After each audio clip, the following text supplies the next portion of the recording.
இங்க ஹீரோ ஒரு ஹென்னை குளிப்பாட்டிக்கிட்டு இருக்கான். அதுவும் சந்தோஷமா என்ஜாய் பண்ணி குளிச்சிட்டு இருக்குது. அடுத்ததா அதோட கால்களை கிளீன் பண்ண ஆரம்பிக்கிறான். அப்போ ஏற்பட்ட கூச்சம் அந்த ஹென்னுக்கு ஒரு வித்தியாசமான உணர்வை கொடுக்குது. அப்போ அவனை அந்த ஹென் பார்க்கும்போது இந்த பையன் ரொம்ப ஹேண்ட்ஸமா அழகா இருக்கிறானேன்னு நினைச்சு அவனோட கண்ணத்துல ஒரு கொத்து கொத்திடுது. அந்த ஹென் மறுபடியும் பொண்ணா மாறுகிற வரைக்கும் அவனோட வீட்டிலேயே வாழ ஆரம்பிக்குது. கொஞ்ச நாளைக்கு அப்புறம் தான் அவன் உண்மையிலேயே ஒரு ஏழைன்னு அதுக்கு தெரிய வருது. ஒரு நாளைக்கு 3 டைமும் வெஜிடபிள்ஸும் பருப்பும் மட்டும்தான் அவனோட சாப்பாடா இருக்கும். இதுக்கு மேல பொறுக்க முடியாதுன்னு அந்த ஹென் உடனே அவன் கிட்ட எனக்கு மட்டன் வேணும்னு கேக்குது. அப்போ அது மெல்ல அவன் சேமிச்சு வச்சிருந்த மூலிகைகளை பாக்குது. உடனே அவன் அந்த மூலிகைகளை மட்டும் விற்க முடியாதுன்னு மறுத்துறான். அதை என்னோட மெடிசின்ஸுக்காக வச்சிருக்கிறேன்னு சொல்றான். அதை கேட்டதும் அந்த ஹென் அவன் மேல பரிதாபப்படுது. ஆல்ரெடி அவன் உடம்பு சரியில்லாம இருக்கிறான். அது கூடவே வறுமையும் இருக்குதுன்னு ஃபீல் பண்ணி அவனுக்கு ஏதாவது நல்லது பண்ணணும்னு முடிவு பண்ணுது. உடனே அங்க கடந்த ஒரு கல்லை கொத்துது. சடனா அந்த கல் அப்படியே கோல்டா மாறிடுது. ஆனா அடுத்த செகண்டே அது திரும்பவும் கல்லா மாறிடுது. அது திரும்ப திரும்ப அந்த கல்லை கொத்துனதால அதோட அழகே இப்போ பயங்கரமா வலிக்க ஆரம்பிக்குது. ஆனா அது தங்கமா மாறவே இல்லை. இதனால கோபத்துல ஒரு கல்லை உதைக்கும் போது சடனா அந்த கல் அந்த பக்கமா போய் விழுந்துருது. இதையெல்லாம் பார்த்து அவன் கொஞ்சம் சேமிச்சு வச்சிருந்த அவனோட பணத்தை எடுத்துட்டு போய் மட்டன் வாங்க முடிவு பண்றான். அதனால அடுத்த நாள் அந்த ஹென்னை தூக்கிட்டு மார்க்கெட்டுக்கு போறான். ஆனா மீட் வாங்குறதுக்கு அவன் கிட்ட போதுமான பணமும் இருக்காது.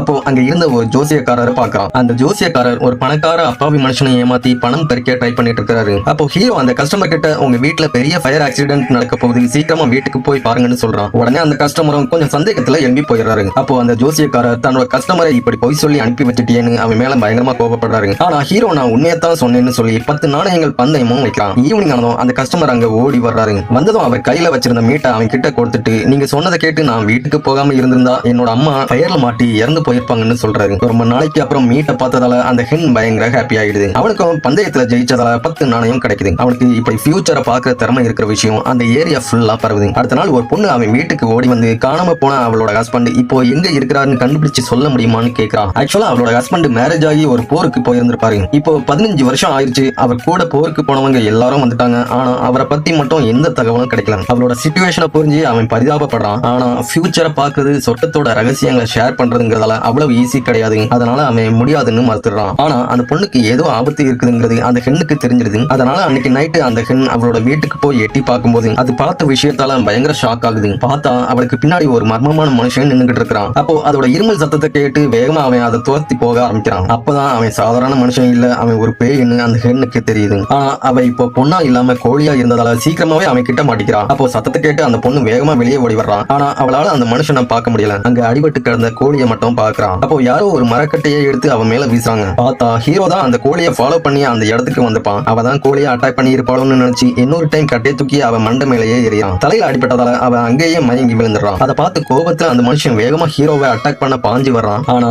சரியான டைம்ல அந்த கோழி ஹீரோவை தள்ளி விட்டு அவனோட உயிரையே காப்பாத்திடுது.